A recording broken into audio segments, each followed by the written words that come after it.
Hi, Coach. hi, good afternoon. Thank you Good so much afternoon. for joining me today. I'm really excited. How are you doing? Very well, thank you. How are you too? I'm very well, thank you. And I'm really excited. Hi, everyone. Thank you so much for joining me today. This is a new venture that I've called Intentionally with Mojisola Obazuaye. And this is the first episode. And I'm delighted to welcome with me today Adejoke Oyibo from United Kingdom. How are you doing, Ade? I'm very well, thank you. How are you too, Coach? I'm very well. Thank you so much again for joining me. This means a lot to me. And a lot of times when we venture into new things, not a lot of support comes our way, but this one is really special to me. And I appreciate your time for joining me today. I was a little bit nervous, but we are here. We are doing it. And I'm really excited about it. Thank you so much again. I should thank you, Coach. It's a pleasure. You've been very amazing. So, anything for you. I'm so happy to hear that. It's just a little bit of introduction. For a lot of people who don't know me, my name is Mojisola Obazuaye. I'll be your host on Intentionally with Mojisola Obazuaye, of course. And on this program, I'll be bringing diverse talents from all walks of life. I just wanted to share this kind of platform for people to come in, share their story, just inspire people. Let's learn from one another, covering different areas from career to family to faith to our finances to journey of motherhood. I'm really happy to be able to use my platform to share this. So if you're joining us today, say hello to us in the comments. Is the first one I know that people will watch afterwards. So the video will be there for you to watch. Please do share with your friends and family. They will be learning a lot on this one. So without further ado, I'm going to introduce Adejoke, and then we will jump into asking the many questions we want to ask her today, learn from her experience, and just gain insight into what she has done differently from majority of other people, and then go on work on those tips and acts that we will learn today, and then change our own lives. How does that sound, guys? All right. So Adejoke, thank you again so much for joining me. It means a lot to me. So Adejoke is a sales leader with a decade of experience in B2B and B2C, a strategist, a communicator, and just a leader, or someone like that. Right? She's very experienced in education, renewable energy, and most recently, business aviation. She's worked in several countries, including West Africa, Central Africa, and of course, most recently, the United Kingdom. God's own land, yeah? And then, yeah, and our passion really is helping businesses to create breakthroughs through achieving personal successes and revenue growth. So all the money companies make to pay salary, to do other things, she's responsible for that. Isn't that amazing? Right? And Adejoke, this one is icing on the cake and it's special to me because family is important. She is married, she is a mom, and also she's a faith-based minister of the gospel. I'm really excited to have you today with us, Adejoke. So just say hello to our people. Let them see you chat with us. Let them see your energy. Let them just get to know you. Over to you, Adejoke. Thank you so much, Coach. Hi, everyone. It's a pleasure and an honor to be doing this with Coach Moji. It's been, or Coach MJ, like she would prefer to be called. And I'm very, very happy to share my journey. My name is Adejoke Oyinbo. I'm a sales professional. Like she said, I'm a mother. I'm passionate about helping people. I'm passionate about God, because I know that my success story wouldn't have been if not for God. And I'm also passionate about personal development, which is one of the reasons why I'm working with Coach MJ, and she's been a great support to me at that. So I think that's me in a nutshell. Maybe we can go into the direct questions, and then I'll be able to answer more. I know. Adejoke is just being humble there. She's a phenomenal career professional. She's done great work, And Adejoke, let's go to the very start. I know the very first time you reached out to me was about 2 years ago. Yes. And you came to me saying that you want to how we have people joining us. Hello, Rookie. Thank you so much for joining us. Rookie is joining us from Manchester, UK. Thank you so much.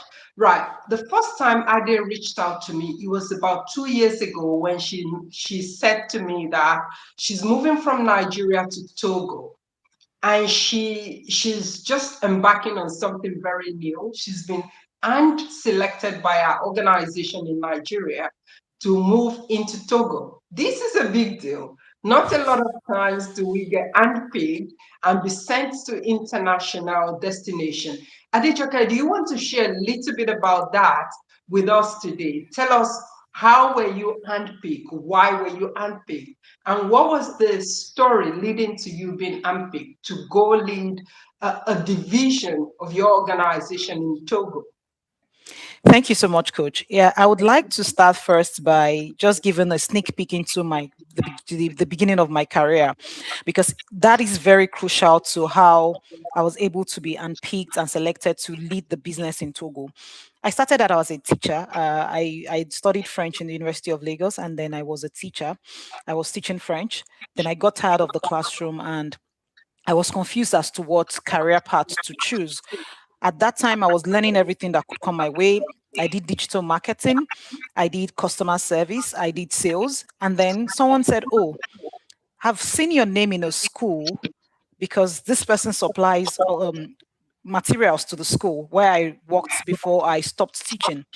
I saw your name and you're the only one that uses the online resource that we provide for the school, because every time we get the reports, your name always comes up at the top of the list. Are you the same Oyinbo?" Because the surname Oyinbo, so it was like, "Are you the same person?" I said, "Yes." And then he said, "Can you come please teach my children at home?" I'm like, "Okay, I'm not looking for a teaching job, but okay, this is part time. I can do it." After 1 week, I taught the children. He said, I sell books, I sell um, ebooks, I sell smart boards and those technological tools for education. Do you want to join us as a sales representative?" I'm like, I'm not sure, because I was still confused. And then I said, "Okay, I'll give it a try because I'm still trying to transition out of teaching." And that was how I started. When I joined them, they were struggling with selling French books. And then the moment I joined, in the space of 1 year, they moved from a revenue of 1 million to 10 million. And I was like, so I have what it takes to actually sell. And that was the confidence I needed. Then he said, "Can we go to Kenya and go to Ghana to get customers?" Because he also has a few customers there, but he wanted to expand. And then he sent me to Kenya. While sending me to Kenya, one of my university mates said, "There's an opening for a partnership manager in a renewable energy organization, and they need someone who speaks French. I know you don't have sales experience, but I think you can do the job Yeah. because you're very good with people." And I'm like, "No, no, no, I have sales experience. I just did 1 year in an organization and I moved their revenue from 1 million to 10 million. So I think I have what it takes." And then I sent in my CV to the HR, and the HR called and said, "You don't have what it takes to work here." Because my CV was all looking teaching, teaching, teaching. And then I reached out to my friend, gave him feedback, and he was like, "No, can I see your CV?" And then he said, "How could you submit this kind of CV?" And then I said, "Okay." He rewrote my CV for me, sent it to the second HR, and I was called for interview. That was the first learning where I knew that your CV could either make or mar you. And then I was called for the interview. I did the interview. It was just one interview. I did the interview with my line manager. They tested my language proficiency, and that was it. So I was on my way to Kenya for my previous employer who wanted to expand to Kenya and Ghana. When they called me that they needed me to resume, I'm like, I can't resume. I need to give him notice period. They were like, "Oh, we need someone quickly. There is a new partner we're bringing on board. And then if we don't get someone who speaks French, we're going to lose the partnership." And I was like, "Well, if I have to leave, you have to pay my current employer 1 month's salary so that he could release me." And they were willing to do that. So I came back from Kenya. I was supposed to go to Ghana. I told my boss I was going to resign. He was very sad. When he heard the salary they were offering me, he was like, "Just go. I can't pay you that kind of money. Just go." And then one of the things I did was to get him someone to just fill the role so that there wouldn't be any gap, and I was able to support the person even after I'd left. And that was how my journey started as a partnership manager for West Africa. 1 year sales experience, and I went into it. And then when I met with my line manager, who was the person who interviewed me, she said, I took a risk hiring you. You don't have experience like all the other candidates, and everyone thinks I'm stupid for hiring you. But there's Yeah. something I see in you that Mm. I think would make you be a good fit. And that was how the journey started. So I told her, I said, since you know that I don't have the experience, I want you to be my mentor.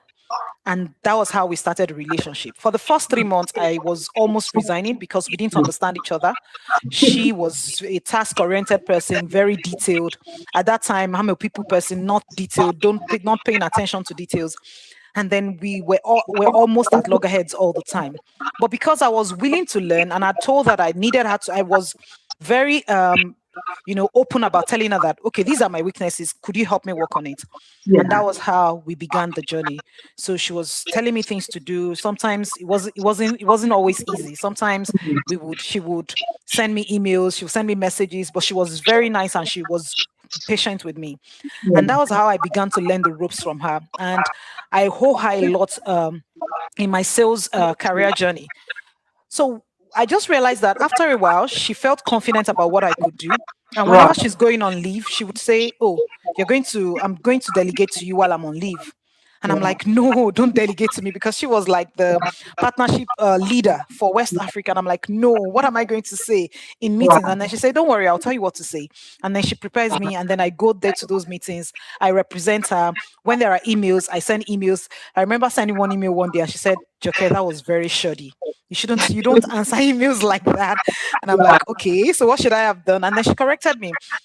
And then the one that actually threw me in water was one day we're supposed to have our quarterly business review, which usually happens with the leaders, because this is an organization that is multinational Mm. with leaders in about 10 countries.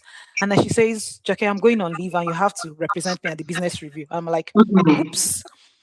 I said, I can't do this. She said, no, you prepare the PowerPoint, you do everything. She gave me ample time to prepare. So I prepared it and I did everything. And I did a dry run with her, which really helped. And she said, don't say things like this, say it like this. And then she just put me through. And then I represented her at the business review. Everybody had very good feedback. And Yeah. since that day, she stopped doing the reviews. She could go on leave at any time. And then she would also now delegate and give me tasks to do. So coming back to Togo, I used to manage that partner in Togo. And then they went cash crunched and they needed to sell the business. Yeah. And they said, oh, we're looking for people to buy the business. And then they approached my organization. Are you willing to buy us and all of that? And then my boss said, you're going to be the project lead for this acquisition. I'm like, I've never done anything project management. I've only done sales. And all the sales that I know, you were the one that even put me through. So am I going to be a project lead? She said, no, you be the project lead and I'll be supporting you at the background so people don't know. And that was how we started the acquisition process in 2019. 2019, I needed to do some market survey, would go to Togo, would meet with the business. I was handling all of those, needed to do some translations, needed to Mm. get government regulations and all of those. It was really, really huge that I was working weekends. And I sometimes I was just overwhelmed. Other Mm. times I found it as an adventure and I really, really liked it. Then COVID struck and they said, oh no, we're not going ahead with this acquisition because of COVID. Right. We need to reduce the expenses. And after COVID, they reviewed and then revisited the acquisition, and that was how it went. And Mm. then I was having my catch up with my line manager one of the days, and one of the leaders called and said, so when are we going to recruit the person to lead the business in Togo? And my line manager goes and says, what do you mean? What about Adejoke that did all the work? Yes. She has to go. And like, oh, she does partnerships. She doesn't understand the pay as you go business. Do you think she'll be able to do it? She said, no, Adejoke can do it. Yeah. And that was the end of it. There was no interview, there was nothing. It was just the recommendation of my line manager, and that was it. And after the call, she said, are you willing to go to Togo? I'm like, I'm not sure. Maybe yes. Yeah. And then I said, I have to discuss this with my husband because I'm married. I have a child and I need to know how my husband would feel about it. And then I went back to him, discussed, and I'm like, oh, this is a good one. I'm going to be the country lead. It's going to give me more opportunities to grow and learn the ropes of how businesses are set up and all of that. Mhm. And Yeah. then my husband said, you could go. And that was how I got to Togo. Sorry for the long Absolutely. story. No, no, it's very important that we share all the details. I started from where we connected, but you gave us the deep insight into what you've done from the foundation. And a couple of things I was able to learn here, right, is basically someone actually believed in you enough after you've done some background work. You came from a background of education, just teaching French, right? Yeah. Into coming into this sales opportunity because your name kept coming up. They saw you as exceptional. Your delivery was amazing, and someone saw that and they gave you that opportunity. Even though you were afraid, you were doing it. Like I started this conversation today saying that, well, I was afraid putting this out there, but I couldn't sleep until I put it out there. It wasn't perfect putting it out there. I'm afraid, but I'm doing it. Adejoka, this is something that you've done that majority of people would not do. And this opportunity came your way to go from Lagos to Kenya, then Kenya to Togo, moving into partnership, sales, acquisition. That is incredible. And this also goes to show that when we are ready, when we put ourselves out there, people will definitely give us opportunities. They won't always land on our laps, but if we keep putting ourselves out there, this is one of my own motto: don't hide, put yourself out there. And I also took away your French capability. In fact, she's very proficient in French. Adejoke taught me a little bit of French a while ago, and this was where the very first time I connected with her. And when we were going to position Adejoke online, the first time you sent me your CV, this was what I said to you, Adejoke. I said, this CV is amazing. It stands out, and you have a very strong, unique selling point, which is your French proficiency. I said, not a lot of people have second language, and we positioned you with your French proficiency. I was really keen to put that French out because I see it as a strong, unique selling point for you. Someone in sales, I saw you working in, even in the very big organizations in the world. Unknown to me, I didn't know that major thing is going to happen in a very short period of time. So let's still talk about moving to Togo. I know the reason why you came to me initially was negotiating your salary. You know, Adejoke, can you tell us a little bit about your salary negotiation? What were they offering you at the time? You don't have to tell us the figures and what you eventually got. As a salesperson, give us the percentage. They offered you, let's say, 10%, and you ended up getting 60%. Tell us about it. What did you do differently? Thank you so much, Coach. Yeah. So I remember that one of the reasons I had reached out to you when I was going to Togo was I understood the power of CV. And, I heard about you from Datola, Super Working Mom founder. Yay. Yes. And then you came to learn French, and I started following you from then.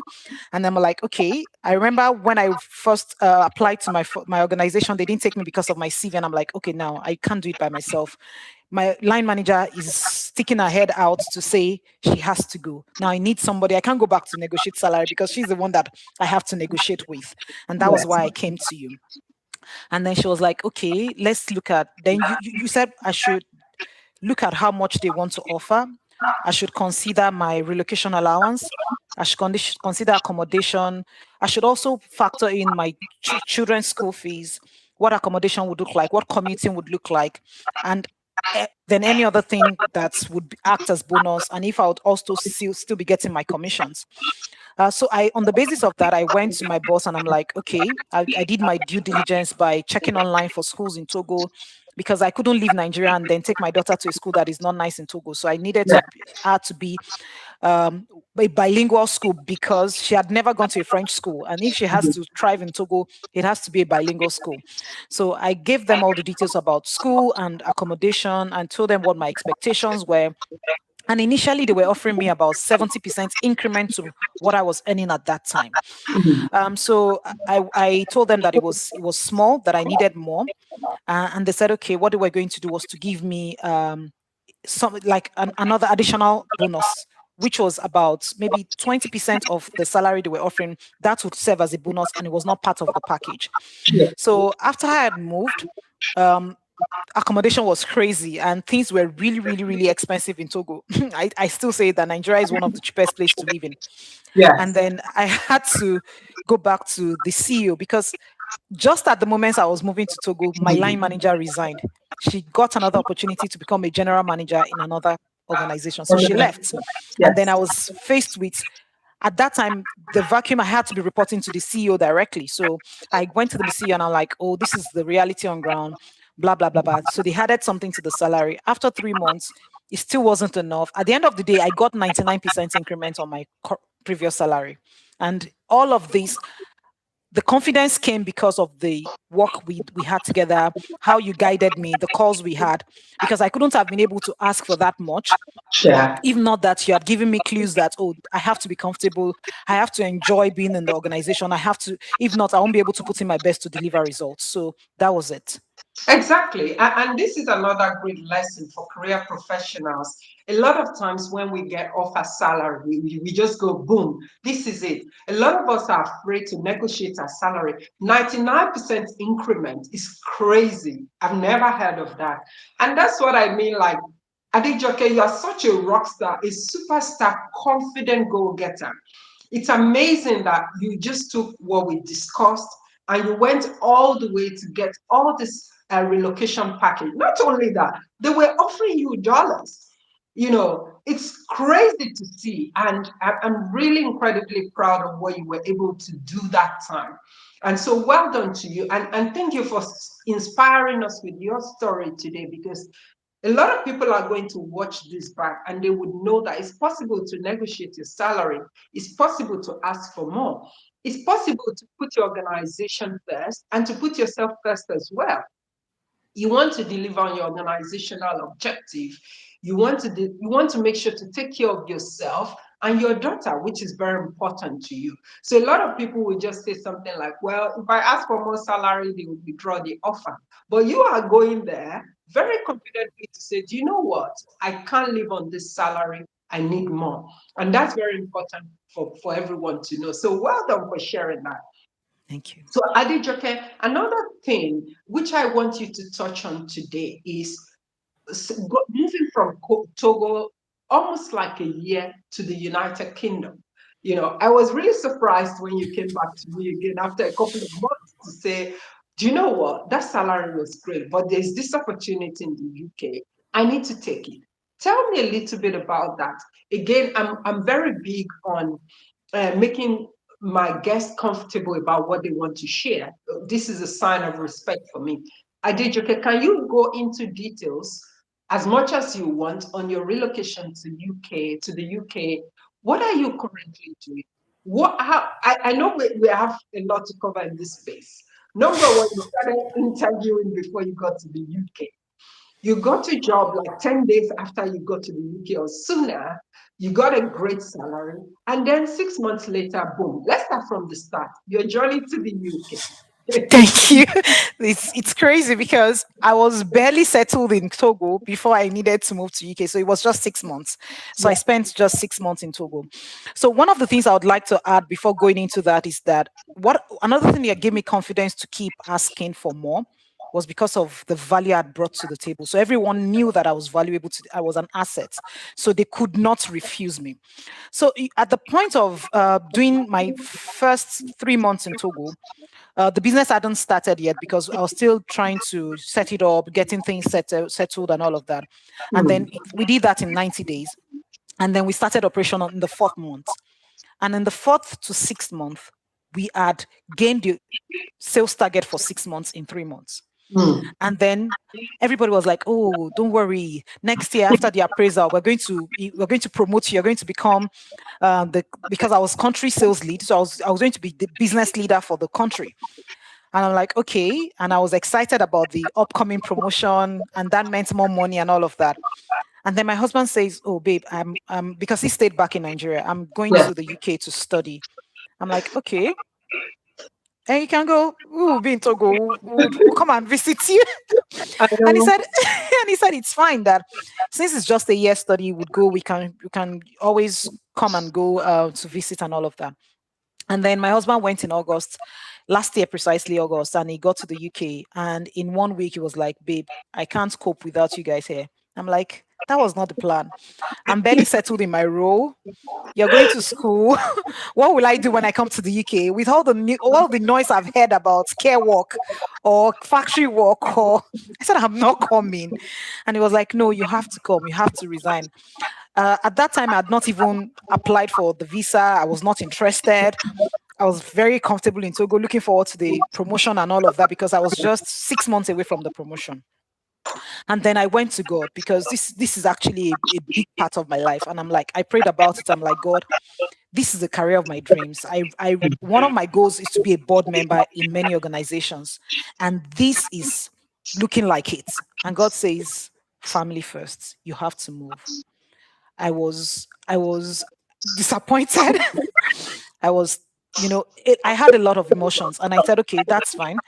I took my daughter, we went back to Nigeria to apply for visa, and I told my husband, "At least let's have the visa before we even before I think of resigning." Mm. After 3 weeks, the visa was out. But before the visa was out, I called my new line manager and told her that because one of the things I always do is to have relationship with people, and Sure. I don't like springing up surprises on them, especially when they believe a lot in you. And I Mm. told her, I said, "This is what is happening. I'm not sure if I'm going to leave, but if the visa comes out, I'll definitely have to leave. But I need to prepare your mind before that happens." And then she was like, "Oh, wow." She was disappointed. She was like, "Okay, but your family first and all of that." Fast forward, visa came out. I had to resign. And the CEO called me immediately. "You can't resign. We can't allow you go. What do we need to do to keep you?" I'm like, "Okay." I didn't understand. So they offered me 3 roles that even if I go to the UK, because they knew that family was important, that's one thing I'm grateful for the organization. And they said, "Okay, you could do 3 roles remotely. And then one of it would still require that I travel to Africa from time to time." They were willing to take on the expenses. And the others were like going to my previous roles. And I'm like, it doesn't sound right because I'm not supposed to go back. I'm supposed to go ahead, right? I Yeah. just wrote to my CEO. I said, "Well, I don't think I'll be able to take any of those offers. I really do appreciate it. I think it's time to take a bow." And after saying that, I said I was going to support the business for 3 months remotely Yes. until they get someone to, replace me. And then they started advert for a replacement. But before I left, as soon as I knew I was going to leave, even before I applied for visa, I reached out to Coach MD, and then I said I needed my CV to be up top notch. I needed my LinkedIn, and she said, "This is what it costed." I'm like, "This is the fees." I'm like, I don't have that fees, but I'm going to do whatever it takes because I know that if you want to get results, Mm. sometimes you have to, pay the price. So I said, "Okay, can I pay you in installments?" And you were very gracious enough to accept that. And I said, "Okay." I paid the first installment, and then we started. Mm. Mm. And then we started interviews. And one of the things you did that I would never forget and I want to put out there, I know it's going to put you on the spot, is like, you did not just write my CV and LinkedIn. You also, prepped me on how to go about interviews. I remember you introducing me to another recruiter, and I messed up at the interview. Coach MD introduced me to another recruiter, but because I had done so many applications, I was interviewing for another organization and I was saying nonsense. And then after that, I just called. I said, "Coach MJ, I messed up. I messed this up," because that could have been the job I would have had. And then she was like, "Okay, go back to them, apologize," and which I did. And the recruiter came back and said, "That's very honest of you. I wish I had something I could offer you at the moment." And then I had to let that go. So I, Mm. I, I had about 4 interviews in Togo even before I left for the UK. And then when I got into the UK, I was, just applying like crazy. I actually did 350 applications. I didn't tell you this, coach, but I actually did that. And I remember at some point you said, "Don't, it's not in the quantity of applications, it's in the quality." Mm. I didn't listen to you then because I was desperate to get something in sales. I didn't want to do care. No. But now I understand that as you go old, as you go on in your career, it's not about the quantity sometimes, it's actually the quality also matters. Mm. And then getting to the UK, I continued applying, and then within 10 days, I got the first job for Vodafone, which was a customer service advisor. And I'm like, okay, but it was not going to give me time for childcare because childcare in the UK can be very expensive. So I had to turn down the offer, and then I continued the search. Mm. Of all the applications I did, I had 10 people call me for interview, 10 organizations called me for interviews, and I did the interviews, and I actually did get about three jobs. In fact, four, the Vodafone and some others. And then of all four, I had to go back to God and say, which one would you want me to take? And Exactly. God told me to pick the where I currently work. And I'm like, oh, it's a startup. The salary is good, but not fantastic. And God says that's what you should take. So I said, well, if that's what God wants, and I took it. If I can jump in there before you go on, let me hold you there. Speaking of mistakes, it's also very important to know that we are human. Speaking of Vodafone, by the way, I once worked with Vodafone, and one of the slogans they go by is it's okay to make mistakes. When you came to me that, oh, I messed up this interview big time, you know, I was able to relate almost immediately because if there's anyone who makes a lot of mistakes, that would be me in my position as a leader, as a coach. I make a lot of mistakes. And I could relate. I said, Adejoke, let's go back and apologize to this person.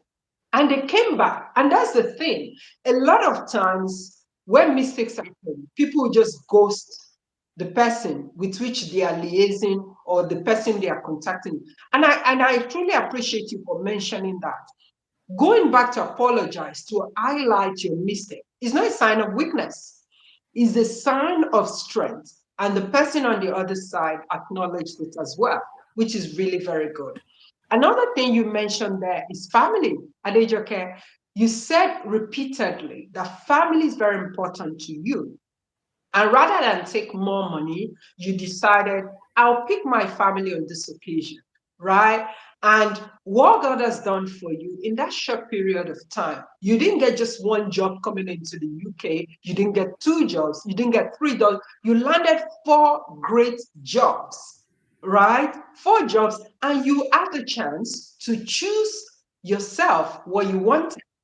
That is incredible. And this is what I mean by your journey. And this is why I just want you to share the story to encourage as many people as possible. It is possible to come from Nigeria or to come from any part of the world, especially Africa, into any country in Europe, America, Canada, Ireland, and not do the job you don't want to do.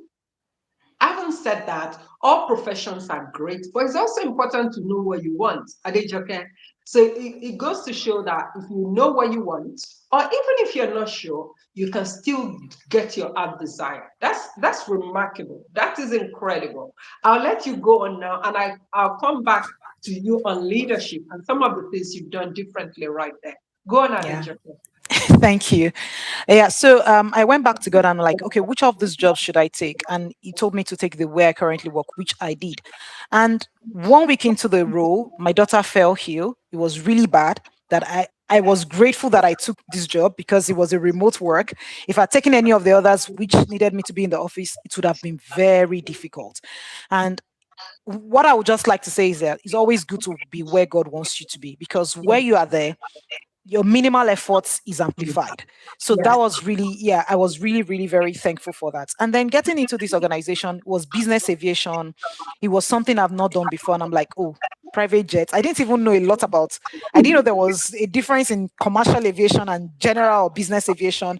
So I needed to do a lot of learning. And because it's a software company, we sell software. I needed to learn how to sell software, even though in my previous organization, we had like a software service, but this is mainly software. So I needed to learn a lot. I needed to grow and understand a lot of things in the organization. And I'm grateful for the organization because they are fantastic people. My CEO, which is also my line manager, is very patient with me. the CEO is very patient with me, and they were able to just put me through the industry technical aspects that I needed.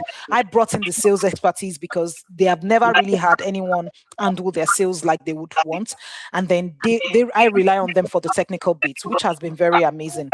And as soon as I got into the role, they told me, "Oh, we need you to go to Hungary." I never even thought that it was a big organization, that they had affiliates in other countries in Europe. And they were like, "Oh, we have a branch in Hungary. We're not just based in the UK." I'm like, "Oh, Yes. really?" And then they told me to apply for visa, that I needed to start traveling. I'm like, "Oh, I love traveling." Yeah. And then I applied. And then my visa didn't come out in 15 days. It was supposed to be a 10 days process, and it took 90 days before I got my passport back because I'm Oh, Nigerian. yes. Because of the Yeah. Nigerian passport. And then that came out, and I was saddled with the fact that I joined this organization as a sales executive. And I Yeah. had some of my colleagues saying that, "Don't mind her. She left country sales manager role in Togo to go and become a sales executive. Who does Yeah. that?" Yeah. And when I heard that, I felt a bit bad, but I wasn't also feeling bad because I know that a fish is always a fish. Whether you're in waters in Africa or in West or Europe, you're still a fish. So I'll just grow through the ranks like I've always done. Let me hold you there. A fish is always a fish, whether you're in Africa or anywhere you find yourself. You will always be a fisher. You're not just I like the way the bunch puts it. A jala is big fish. You're not just a fish, you're a big fish because no matter where you go, it means that you will shine. And this brings me to one thing that you highlighted there. You mentioned there to us that you were not sure about what you were doing again. It's also reiterating what you've said to us before. You don't always have to have all the skills or the experience. When people believe in you, they support you, they give you the opportunity. And Adejoke, I remember you saying to me at the time, are we doing sales? Are we doing customer success? And are we doing SaaS, which is sales as a service? I had to lean into my own experience of working with a tech company that was selling SaaS, sales as a service. I was just like, Adejoke, do you know what? Let's do a little bit of learning about sales as a service. I remember Software as telling a service, you exactly, meant. exactly, software as a service. I said, read a little bit about that. We learned a little bit about customer success when were positioning you online. And obviously you're very experienced in sales. I was just like, in the UK, if you're here doing sales, software as a service, customer success, it's still the same thing. You're engaging with customers, you're liaising with customers, you are helping customers understand their products and generating revenue. And here you came into the UK, brand new, in this startup, reporting directly to the CEO. Not everyone has the opportunity to come all the way. And also, you had people actually mocking you to say, "Oh, you left a country manager role to come be a sales executive." That's crazy. How did that make you feel, Adejoke? It made me really feel bad because it was like going back. But when I went to the place of prayer, something I keep repeating to myself is, I am where God wants me to be. Because before I left to go, I heard God saying, "Go." Before I chose this job, I heard God saying, "Choose this job." So what matters to me is to be at the center of God's will at every point. So that made me feel bad. But when I reminded myself of that, I wasn't bothered. I wasn't bothered. Absolutely. And I like that you've shared that. And this is why I like to share my own story very generously online as well. Remember, I said when I was made redundant in my previous organization, I interviewed with 5 companies, right? 16 interviews at different stages from stages 1 to 4. And I choose my current organization because this is exactly what God said to me to do. And a lot of people were surprised. It was meant to be a fixed term contract at the time. It was meant to be a short period of time. But the leader I interviewed with at the time, I just clicked. Something just rang a bell to me to say, this is where you're supposed to be. So, to all our listeners today, it's important to lean into that inner voice and listen to the voice of God to be where you're supposed to be. I'll come to you there, Jijoke. You need to continue sharing that story. Keep going, please. I keep jumping in. It's just very relatable because I always say our journeys are different, but somehow they are similar. I need to hear more from you. Thank you so Okay. much, everyone. I appreciate you. Thank you, coach. So, where did I stop? So, I started, and then when I came in, the first 1 month was to understand the business because, like I said, it was a new terrain for me. The second month, I started looking at the previous clients, the leads. I looked at the lead pipeline, and I saw that there was a lot of work to be done, and I started working. And then in the second month, the CEO came and said, "You're a tornado." I'm like, "Sorry, what do you mean by that?" Like, our CRM is alive. It's been dead and it's alive. I'm like, "Sorry, can you give more details?" Like, the amount of emails you send out, the amount of leads you're reaching out to, we've never had anyone who handled sales for us do that. I'm like, "Oh, really?" So what? So I was asking myself, what have they been doing? One of the motivation I had was that I needed to just deliver on the job because one Exactly. of, like coach knows, I'm very result oriented, and if I'm not getting results, I easily gets irritated. And that leads me to remembering when I told coach that I think I was going to resign because I wasn't getting results. And then when I went back to God, God says, sometimes it's not about the results, it's about the process. Mm, So, God used that to teach me that the process is as important as the results. So, do you mm, just keep putting in the effort required, and then at the right time, the results will show for it? So, I mm. kept doing what I needed to do, reaching out to clients, and then in the third month, I landed my first client, which was very, very, after lots of demo. And our sales cycle is about 30 to 60 days because there's a free trial period. So, getting a client in the third month is a big deal Mm, if you look at the sales cycle. So it was really, really a good one for me. I was excited. I was over the moon. And that yes. gave me motivation to just go on.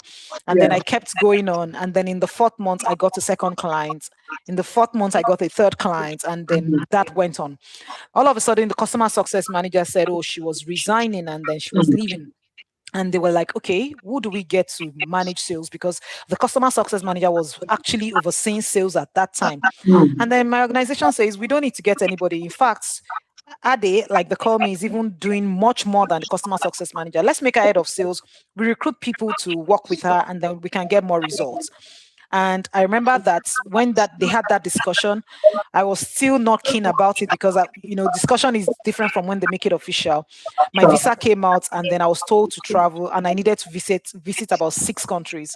And this is another testimony for me because I've applied to Europe for Schengen visa like 4 times. I was denied when I was in Nigeria.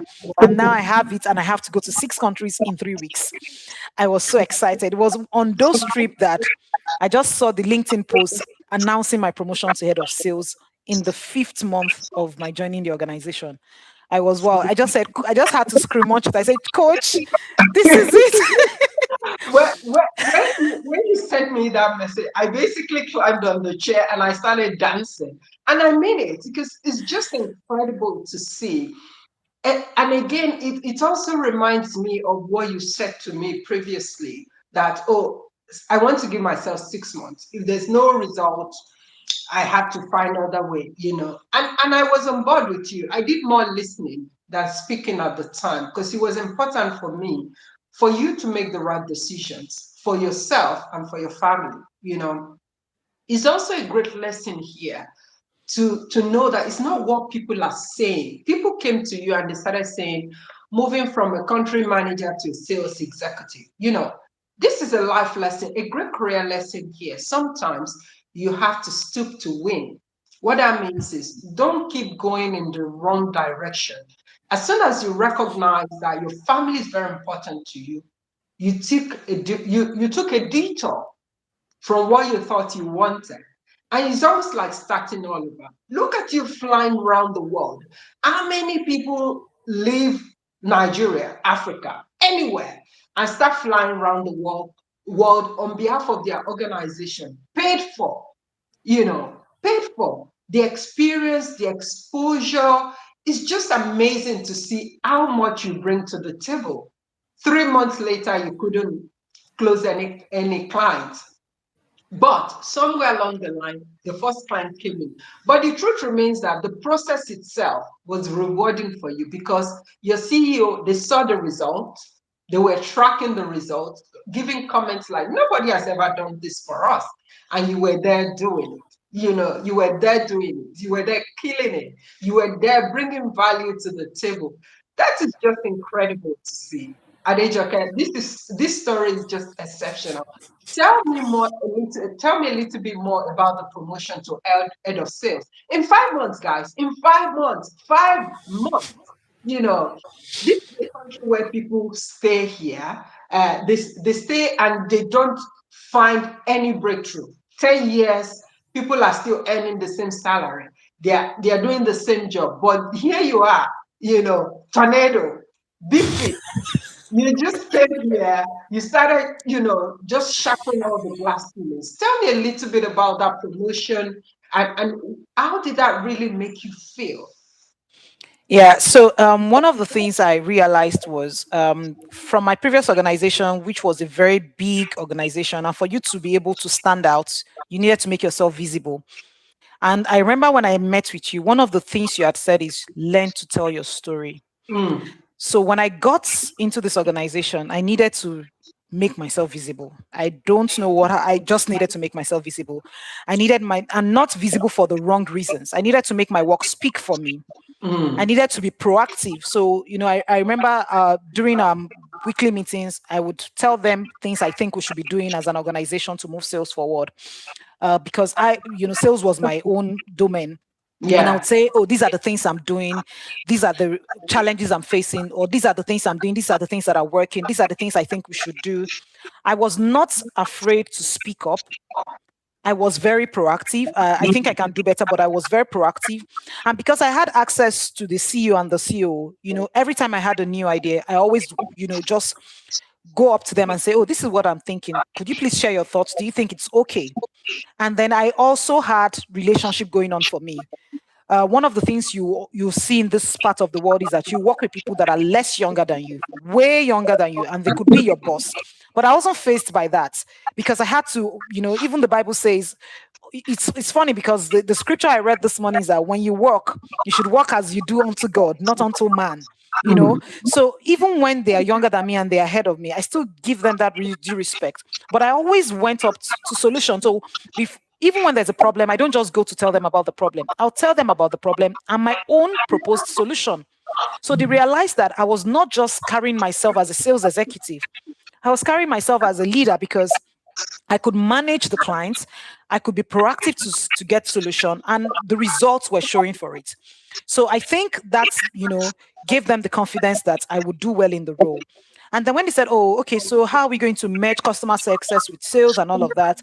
The CEO came to me, asked for my opinion, and I was like, well, this is what I think we should do. This is how I think we should do going forward. These are the plans that I have for sales that I'm managing and all of that. And they were like, oh, let's just make you the head of sales. We'll recruit people so that they can report to you and you can manage all of this. And when I heard that, I was like, okay, it's okay. I didn't show so much excitement. I was like, okay. But after the call, I jumped up. I screamed. I said, God, I thank you. I And then when the announcement came out on LinkedIn, because they posted on LinkedIn, I didn't even know they were going to post that day.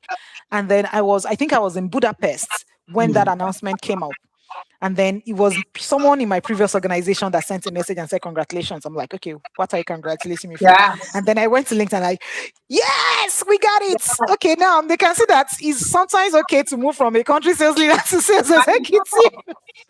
I know, and that's really, really, really good. Adejoke, storytelling is very important.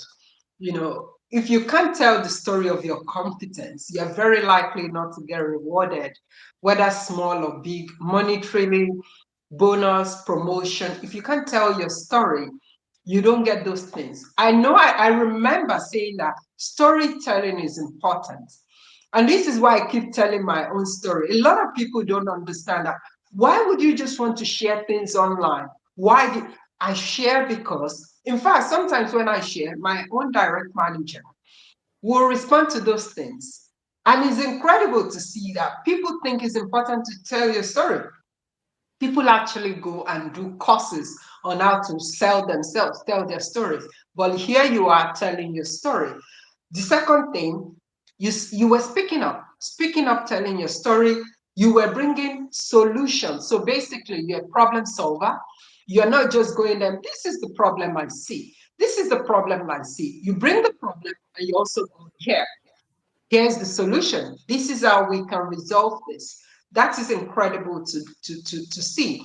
Ade, I know that today we have so much to cover, but I would really want you to share with anyone listening who would want to take a leap, relocating from where they currently are to where they want to be. Sometimes a lot of us are always afraid to take that leap, to leave that comfort zone, which is country manager. It's not small deal. It's a big deal to be moved from Lagos, Nigeria, to go to Togo, right? To lead a whole country where they can basically just get people to do the job in Togo. They took you all the way. What would you say to that person? What kind of tips and acts would you give to them? Thank you, coach. The first thing I would say is you're nothing without God. I don't want to care how Mm, intelligent, smart, I don't know, whatever you are, there's always the God factor. That's the first thing. For me, it's been God all the way. mm. Secondly, I said a fish in Africa is a fish in the United Kingdom or anywhere in the I world. like If that. you cannot be a big fish where you are right now, there is no guarantee that you'll be a big fish where you're going. And what Mm, that means is that you need to upskill. A lot of people, they cannot afford to, upskill, and they want to get best results. I remember when I started out, even as a teacher, one of the things that actually led me out of the classroom was reading Brian Tracy, where he said that he was a salesperson and then he would spend 10% of his income every month on training himself. And in a year, he doubled his salary. And in 5 years, that's 10% of his salary was too much to be spent on training himself. And I copied that. I do a lot of training. I remember telling coach that, oh, I'm taking this Harvard course. I did one course in Harvard. I did another course in the University of Cambridge. Those courses were not cheap. And it wasn't like I could readily or easily afford them, but I had to make that commitment. Even when I came to coach that I needed to do my CV and LinkedIn, it wasn't cheap. But it was I needed to pay the sacrifice, because if I had not done it, perhaps I won't be where I am today. So the thing is, are you willing to pay the price to upskill yourself? How yeah. much are you consecrating to learn so much skills? And you should also be ready to take on more work. Mm, When I was working with my line manager, I was doing more work than other people reporting to her, because she could say, Jake, can you help me with do this? And I'll say, yes, I can. And I will take it on. But some people would say, it's not my JD. It's not part of my work. And you are not ready to do it. Then I don't know what you need. And that made her a sponsor for me in my organization. So even in your place of work, you need cheerleaders, you need sponsors, because they would sit in meetings you don't have access to. mm, That's another thing I'm trying to say is build relationships. Build mm, relationships. If you don't build relationships, so I've said the God factor, I've said upskilling yourself, I've said, paying the sacrifice. I'm talking about relationships. No matter how difficult your line manager or people you work with is, be a better person. There's always a way you can look at it, and then you take learnings from those things. The next thing is you need to, you know, be ready to take risk. mm, Life is full of risk. If I mm, did not take, the truth is that even when was a sales executive, my salary then was even higher than what I was earning in Togo. That's the mm. truth, because by the time you do the conversion, it doesn't make sense anymore. So Yes. if you're not ready to take risk, you just be seated in one place and you think you're doing fine. You need to get out of your comfort zone. Getting out of your comfort zone is saying I choose my family over everything. Getting out of my comfort zone is going into business aviation when I have no experience in it. You need to believe in yourself. When you believe in yourself as well, it helps you, and you need to do the hard work. There's a lot of smart work. I love smart work as well, but there's still need for hard work. Absolutely. And I Yeah. couldn't agree more. I'll hold you there for a second. There's something here you said. I like to call it putting your mouth where your money is. A lot of people want the best results, but they can't put their own money on it. When you told me you're taking a course in Harvard Business School, it was at the time when I just completed mine in leadership about last year. You told me you were taking something in Cambridge, and I know that you've also done leadership with John Maxwell. You know, you can imagine someone living in Africa and coughing out dollars to empower themselves. This is just crazy. And that's why it's important for me to bring you on board today so that people will hear that you won't get the result you want until you begin to make big sacrifices. I see ladies, especially, we like to buy things like bone straight hair, curly kinky. We invest in bags, we invest in shoes. Those things are great. But the truth remains that if you do not invest in your own growth, right? I don't know if I've shared with you before. It relates, your journey relates, it resonates big time with me because you mentioned there that not necessarily able to afford those things conveniently, but you were doing it. I always share this. As of 2018, when I returned back to the corporate world, my salary was 24,000 euros. That is crazy.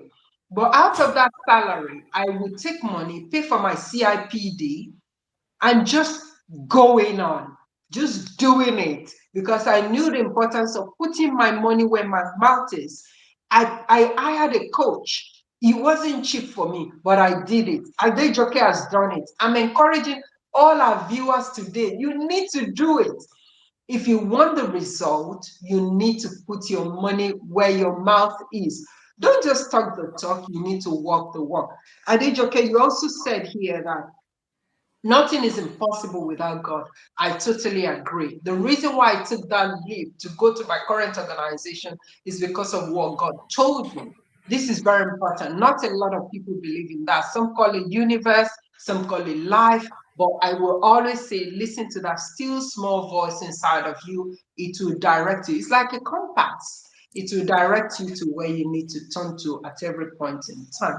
Another thing you mentioned here, if you have a difficult boss or a difficult manager, don't blame the manager, be the better person. That's something I actually haven't thought about before. This is incredible to hear and to learn. Adejoke, I'll come back to you there. What other career tips would you share with our listeners today? What would you say to them if you have to summarize it in 3 words? What would you say to them? In 3 words, have a vision. That's vision. The second one is go through the go through the hard work, go through the process. And the third one is tell your story, be visible. Tell your story, be visible. You need to, don't just work smart. Smart can mean taking the shortcuts or trying to look for a way out easily. Do the hard work. I like the way you put that. And tell your story. Telling your story is important. Storytelling is what makes your personal brand strong, actually. Because if you don't tell your story, how will people get to know you? And I will add one more to that. Be authentic. Be yourself no matter what organization you find yourself. Because if you don't, when I shared this post on LinkedIn today, the first person that really responded to it was my manager. It means one thing I always encourage career professionals to do is don't hide other things you do outside of the workplace because they want to see it as well. They want to know what you do. It was the first person that responded to it. Meanwhile, people will coach you to say, oh, anything you're doing outside of work, don't share it. The employers don't want to see it. Tell your story. I love that, Adejoke. So let's touch on relocating legally. I know moving from Lagos to Togo is not the same thing as moving from Lagos to London, right? Tell me a little bit about the process of your relocation from Lagos to England and what was the experience like for you? The cultural change. What have you had to learn as a new person living in the UK, not visiting now? What have you had to learn? To share a little bit about that to us, please. Yes, thank you, coach. Yeah, if you have to relocate, please do it legally because it comes with a lot of peace of mind. I think going to Togo was just like a dry run of coming to the UK because transitioning is not very easy. Relocation is not very easy. It comes with Mm, a lot of pressure and challenges. So I think with the experience I had in Togo, I was able to better manage the relocation into the UK, but it's not exactly the same.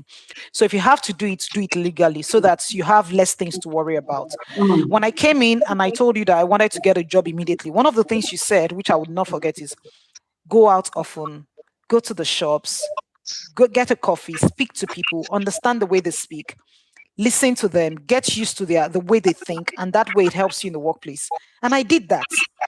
Every day I went to shops, even when I didn't have anything to buy, just to see how to understand. And I remember going to McDonald's to order burger.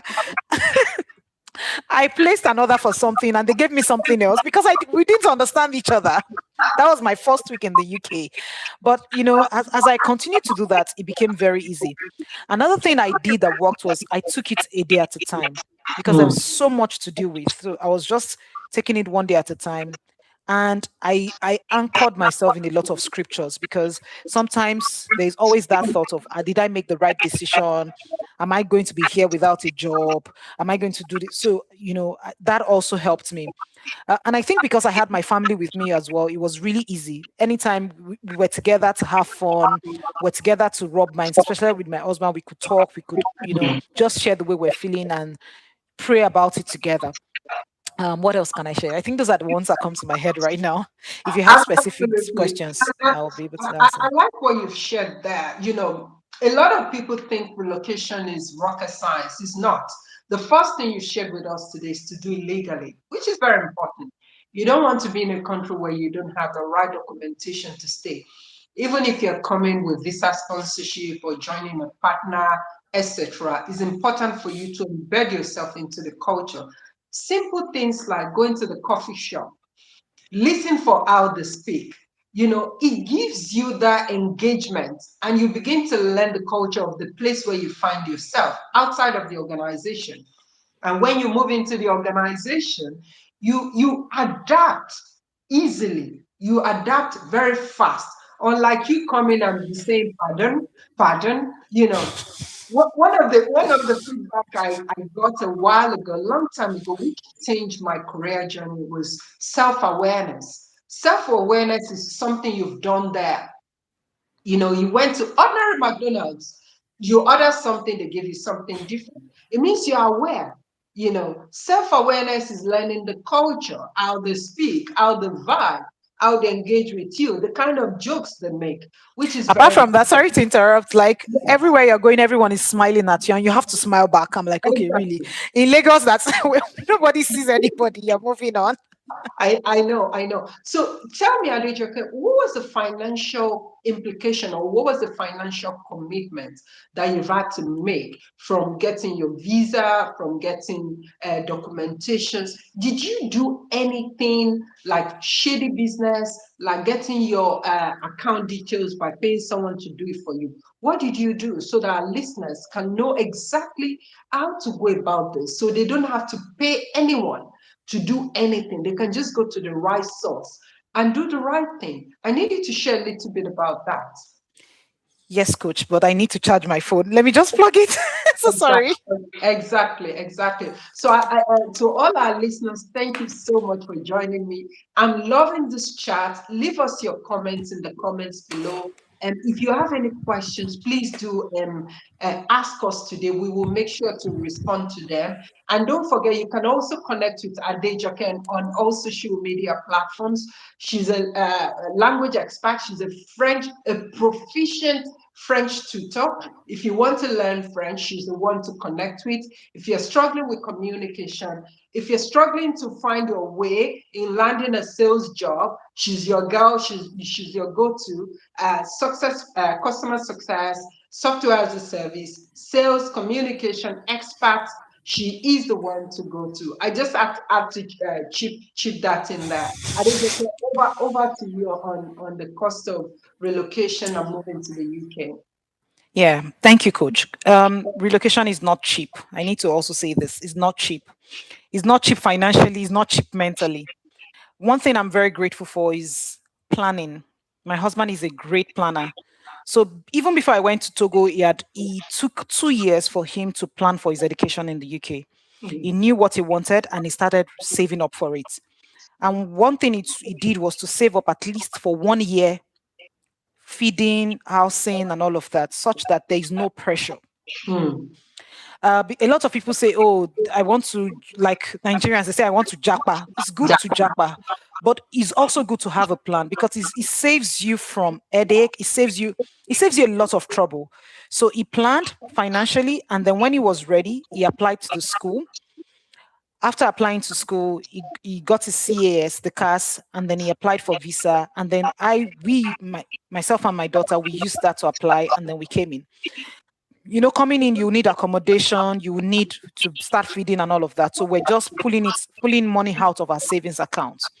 If we had not saved, you know, it should have been a big deal. I remember his school fees was £11,000, which is about 11 million naira. So you can imagine that gives you a sense of how much you might need to save, especially if you're coming with your family. Some people don't save; they just come and they want to they want to weather the storm. It's okay to weather the storm, but I would say when you plan, it gives you some respite, some peace of mind. So plan as much as you can, save as much as you can. If you want to come in through the student route, please do the right things, and you don't need to meet anybody to help you with this. I remember we did the application ourselves. We wrote the personal statements and everything. We just did it ourselves. We didn't have to pay anybody. And then he came in, he started his studies, and then we also applied and we came to join him. And Mm. I think that's it. Another thing that helped was also researching on schools. When Mm. you're coming through the school route, don't take a course that is not in demand in the country. That's another thing that is very important. I see someone coming in saying that they want to do uh, I can't even remember. There are some courses that are not relevant here. They can be good wherever you are, but they might not be relevant here because you don't want to finish and then you don't have a job or you're struggling to get a job. So if you want to come into the UK, for instance, tech sales, health related issue sales, even business sales, but you need to know what you're coming to study and the prospect of getting a job after your studies. Yeah, I think those are tips that comes to mind at the moment. Absolutely. And I know the process for um, migrating now with your family has changed in the UK, definitely. What Mm. would you say to someone that still wants to go through the route of coming into the UK to study? Would you say that it's important to choose the right course, or would you say what would you consider most important for that kind of person? What I would consider most important is what's the aim? What's the why? It's not even about the course you're coming to study. Why are you coming in the first place? A lot of people are coming because they really want a better life, and they found out that the school route is the way to the better life. So Mm. if that's why you're coming, then you can think of choosing a course and then where you will get a job and then you can settle in your family. But now that the UK says you might not be able to bring your family except you're coming to do a PhD, then if the ultimate aim is to relocate entire your family, then you want to consider a PhD such that you can bring in your family and that way you have peace of mind. But if the reason is just to study, then you can still come in. It just means that you will not be able to come with your family. And if your family is very important, like it is to me, why not try other countries? I tell a lot of people, if I had a choice, if I were the one studying, I would have even chosen maybe European schools. Most European schools are tuition free. You just need to pay for social security and make your accommodation and some other things. So you need to look at your why. Your why would now tell you, okay, this is what I need to do to get to where I'm going. That's really good. That's really good. Thank you for sharing that, Adejoke. Okay. And it's important for people to also know that the course of study would determine if you will get that visa sponsorship eventually, right? That's very important. Don't just go into internationally to study just anything just to get out. That is real what Jackpot unintentionally is. This show is called intentionally for a reason because you want to do the right things. Doing the right things means on purpose, getting the right information. And this is what we're bringing to you unintentionally with Mojisola Obazuaye. So don't take the shortcut or the short route, or don't pay anyone to try and figure it out for you. Do the research. Don't do the smart work, do the hard work. Like Ade said, don't do the hard work, don't do the smart work, do the hard work. And sometimes when you work really hard, you may look smart eventually, right? So do the work. I'm glad you were able to share that. One thing that stood out to me today, Adejoke, because I'm really mindful of time now, I want to let you go, is one thing you said about working with people who are younger than you, right? I returned to the corporate world when I was 38 years old, right? So what that meant is I had people who came in straight from college to work, they built their career and they're now managers. And I've had to report to those kind of person. Adejoke, leadership is all about empathy, showing gratitude, and compassionate directedness, right? Which you've demonstrated in going to your boss in Togo to say, do you know what? I have to leave. My family is important. You've demonstrated empathy. You've shown gratitude by maintaining that you have to build relationships with them. And then compassionate directedness. Even though I have to leave, I still want to be able to support you for the next 3 months to find the right person. And you shared that with me as well. What would you say to an older girl returning to corporate world, or an older girl or older man moving from Nigeria to the UK and now reporting to someone more junior? What advice would you give to them? This is life lesson by Yeah. Thank you, coach. And before I get into the answer, I just want to say that a lot of Africans or Nigerians, let me say, because that's what I know. Maybe you're a business manager, you're a CEO in Nigeria, and then you're relocating. Please get off your high horse. That's the first thing I'll tell you. Yes. Get off your high horse, because a lot of people, when they come in, they have that barrier of, I'm too much for that.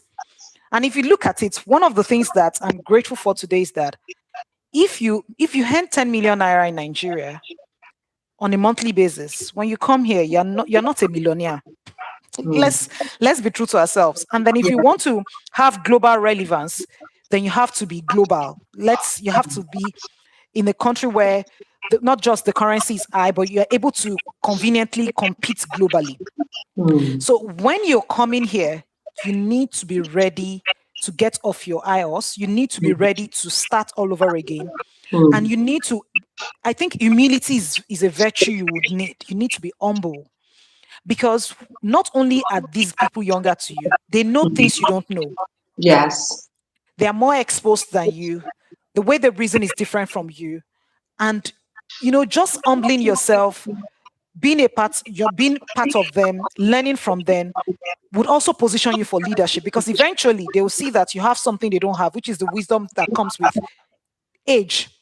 If the person is wise, I must put that caveat there. Yes. So they would eventually see that. But if you want to now show them that, oh, I know something, and you're lording it over them, or you're not able to humble yourself, then you will not be able to pass on the message to them, because they will brush you off. They won't see you as someone that is serious. Get off your ios, be ready to learn, be ready to unlearn, because sometimes there's some unlearning that needs to be done, and be ready to relearn. And I think just being a people person is very important, Mm. regardless of whether you're even relocating. If you can't even apologize to your kids at home, how do you want to have a good relationship with them? If you can't listen to your children, sometimes your children will say, oh, this is mommy, this is what I want you to do. And it looks like you're ordering you around, but really they're not ordering you around. They're telling you, this is what I want. Mm. And then if you find that offensive, then I don't know how you're going to cope in the corporate world, because you will meet with people of all diverse, from all diverse places, people with different ideas, people that are younger, people that are older. Your ability to blend with people, to understand people, to be empathetic, even it goes a long way to show how you can collaborate, because most organizations are looking for people that can collaborate. It shows how you would be effective in a team. Are you a team player? So all of those things will eventually play out in your personal life or at work. Be humble, be ready to unlearn, to relearn, and then be open-minded. That's what I would say. Absolutely, and I love that. I love you that you're wrapping up. I love you that you're wrapping up with your mindset. Your mindset is very important, and this is what I'm actually, from that feedback, that self-awareness feedback that I got many years ago. It has given me the chance to reposition myself, and I find out that some of the things I actually didn't know as a first degree holder from Nigeria at the age of 21. Majority of these things I didn't know. So by humbling myself, I was able to learn, I was able to relearn, I was able to just acquire so many skills. So you're saying to us today that soft skills is very important. Collaboration, teamwork, self-leadership. Being humble. A lot of people will say, oh no, you can't be too humble. I strongly agree with you. Humility is very important. Humility is not foolishness. Humility is just saying, oh, my mind is open. I'm receptive to feedback. I'm happy to learn. I'm happy to change.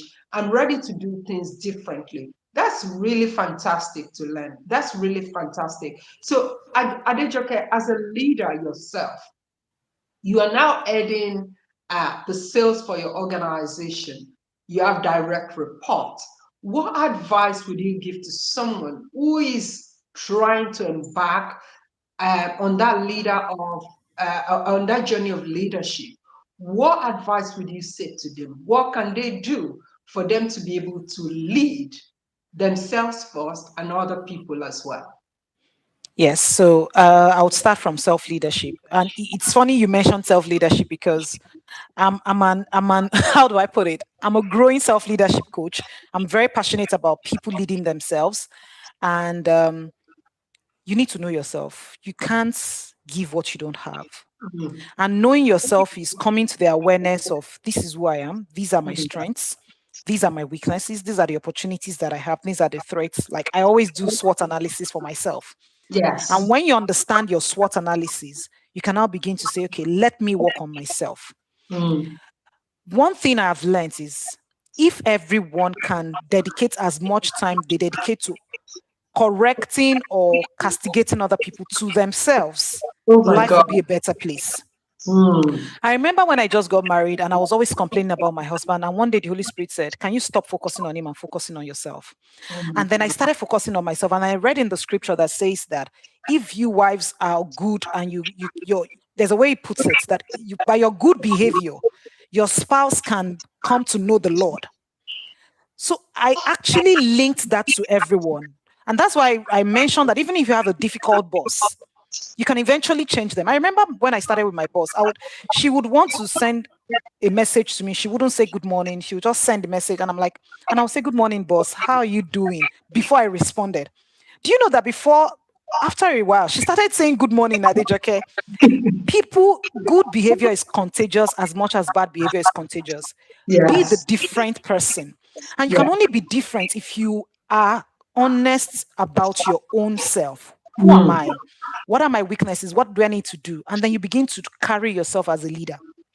If you cannot lead yourself effectively, you cannot be a leader.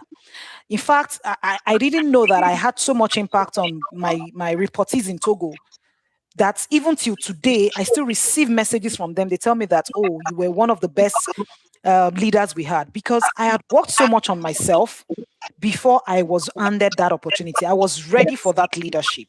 mm, And then you have to continue to learn.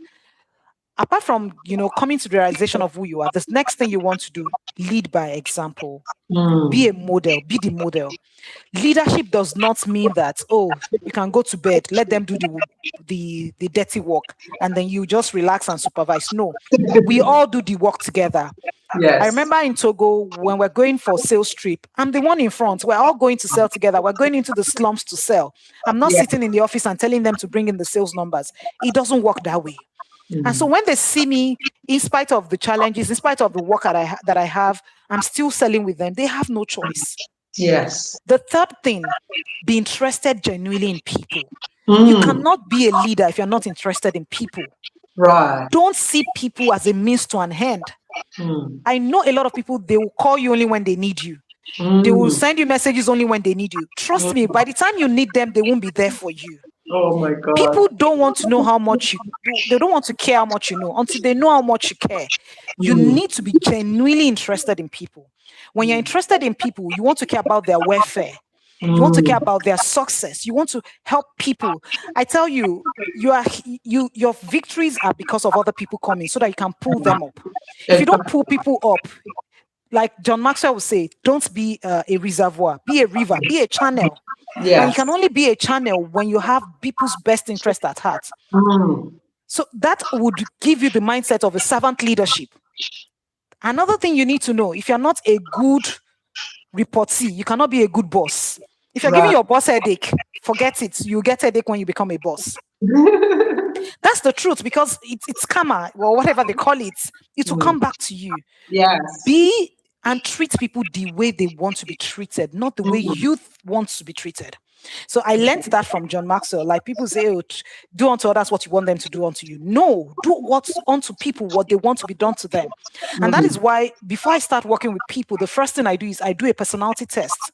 So that I understand they understand my personality, I understand their personality, and I know how to relate with them. That shows that I have interest in them. And so I can treat them the way they want to be treated. Some people mm, want feedback in a sandwich format. You tell them all the good things, and then you put in a little bad comment, well, what they're not doing well, and then pad it up with the good comments. Some people want you to go straight to the point, and they're able to mm. take that feedback that way. But if you don't take time to learn to know them, how do Right. you relate with them? You must be a people person. You must care for people. You must want the good for people. Exactly. Leadership is an opportunity to influence people. Leadership is an opportunity to help people get to their destination. John Maxwell will say, if you help people get what they want, they will help you get what you want. Exactly. And I So, couldn't agree more. Yeah, please keep going. so you need to be interested in people, and that is how. And then the next thing is you want to learn. The Mm, moment you stop learning, you start dying. If yes. A lot of people say, I can do it by myself. I just laugh. You need a coach. You need a mentor. You Mm, need people that inspire you. You need people because the best of us sometimes we give up. The best mm, of us sometimes we're overwhelmed, but you need people that can cheer you on. You need people that mm. can even give you a slap on your back and say, "Come on, get up." You do. Yes. And so if you don't surround yourself with those kind of people, I'm sorry, it's very difficult. Like I tell people, even in ministry, that the answer to your prayer might be in another man. In fact, when God wants to answer our prayers, He sends another man to us. And if you've been bad to men, God Mm. help you. I know, I know. I love those pointers. It's so incredible to see that everything is still pointing to soft skills. Because soft skills, they are very important for you to move from A to B on your journey. Everything you said now is pointing to soft skills. These are things you wouldn't necessarily learn in school. They are things you have to do over and over and over again for you to master them. Some, in some cultures, the way we get feedback, they are totally direct. In some culture, you have to sandwich it, like you said. Sandwich it, like you said. You say the good things first, and then you say what you are not doing well, and then you pad it again with what you're doing well. These are all pointing to soft skills. For you to be a great leader, leading yourself is very important first. This is something I've learned myself. Leading self-awareness is still self-awareness. You need to know yourself, who you are, how you respond to things, how you react under pressure, how you work with people. All these things are incredibly amazing. And okay, we're almost reaching 1 hour 30 minutes, and I want to stop at 1 hour 30 minutes. I know that if we want to have this conversation for 5 hours, I know you have what to say. You know Mm. what to say because you're a great leader. You're a strong leader. Actually, you've demonstrated a lot of things that I'm learning from myself as your interviewer today, and I thank you so much for it. If you have to share life lessons is one of the things I also want us to share intentionally from a financial perspective, which you've said if you didn't save money, you wouldn't be able to achieve this milestone of moving to the UK. Number two, how do you juggle your career as a sales leader, as a leader altogether, as a minister of gospel, as a wife? How do you juggle that? And then how do you find the balance between all these things? How do you just do all these things and make it look so effortlessly? And I follow you very closely. You're also teaching French. Every day you're dropping tips, nuggets. You're telling people that French or learning language or acquiring any language is a skill on its own because it help you to be successful in the marketplace, especially if you're in a place like sales, software as a service,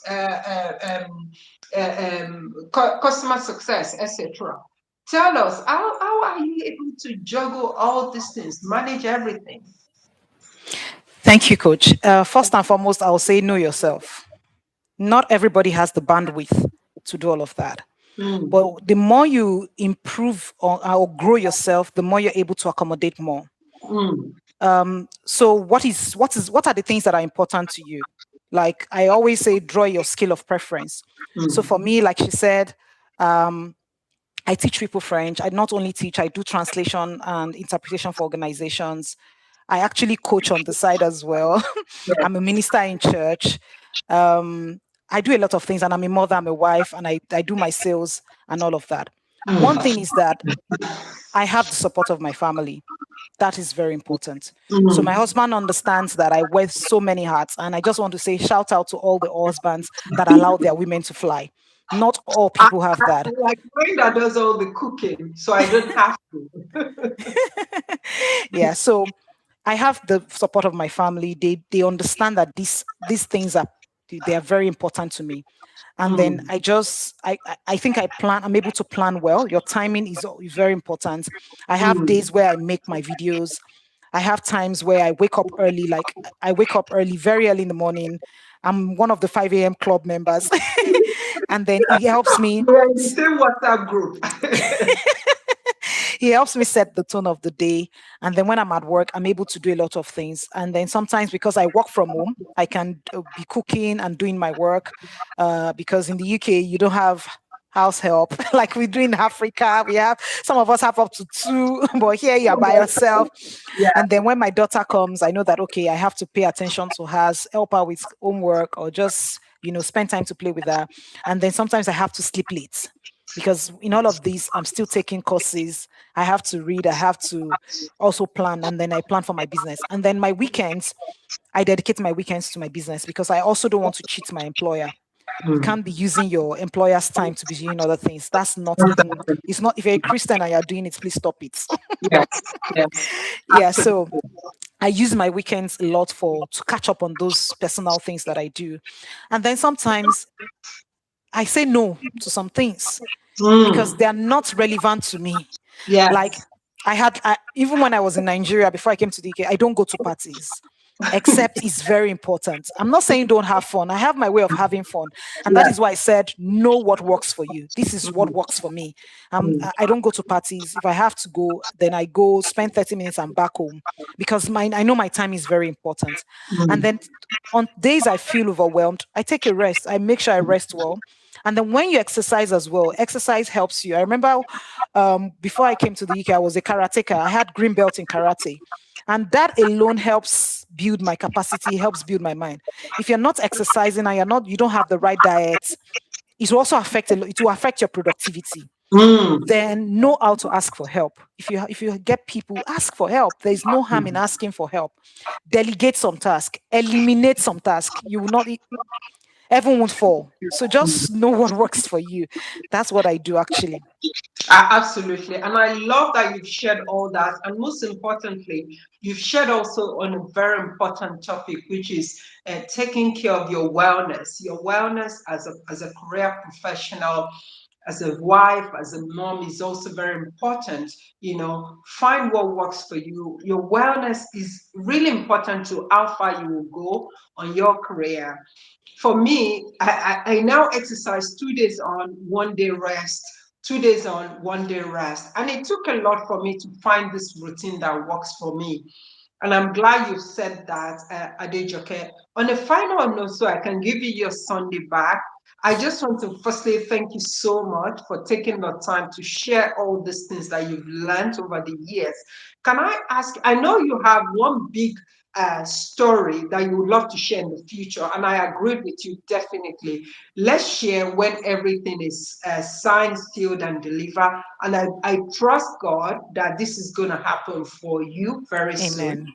Amen. I know that for sure. On a final note, what is one thing, one advice you will give to young career professionals or emerging talents just coming? What is one thing you would say to them? I know recently President Barack Obama said that career professionals who are young should just learn to relax and learn a lot.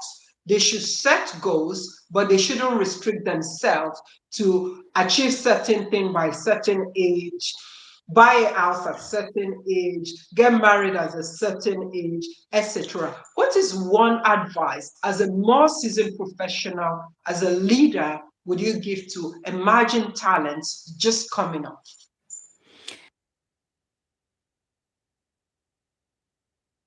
I think I lost the audio there, Adejoke. So yeah, yeah, I think you're back. You're Oh, back. Yeah, sorry yeah, about that. It's very difficult to pin it to one thing actually. But yeah. if I would put it in a Okay, paragraph, let's hear three. Let's hear if I would three. put it in a paragraph, the first thing is believe in yourself. Before people will give you a chance, you need to give yourself a chance. And the second thing I would say is go all out. Hmm. Go all out. And when you're going all out, be your own yardstick for success. What I mean by that is don't compare your journey to someone else's journey. Hmm.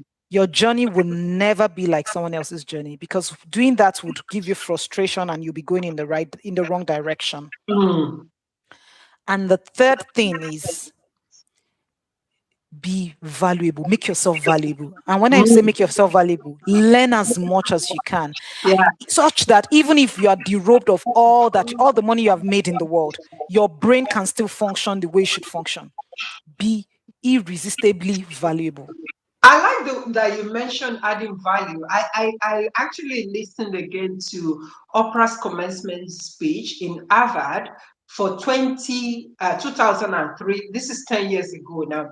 One of the things she said is be so valuable that you can never be dismissed. Even if you lose a job, you can always go somewhere else with your value. I like the fact that you shared that. And this is a good place to stop. Again, I want to thank you so much, Adejoke, for coming on intentionally with Mojisola Obazuaye to share this wealth of experience, acts, tips. It's been refreshing to learn from someone so authentic who has done so much in a short period of time in the UK. And I can't wait for you to come back in another couple of months to share more with our listeners to say this is what you've achieved again. I'm really excited about that. And I'm really looking forward to chatting with you on an ongoing basis on your journey. Again, thank you so much for your time. To all our listeners from different parts, we thank you so much. It's the first one. Join us again soon on Intentionally with Mojisola Bazwai, where we'll be touching on life experiences, career, finances, wellness, mental health, motherhood, just learning together and living life intentionally. Again, thank you so much. I appreciate your time, Adejoke. We'll see you again next time. Thank you so much. Thank you, coach. Thank you for the opportunity and thank you for your immeasurable support. Ha. Thanks, everyone. Bye Thank you bye. so much. Bye. Bye, everyone.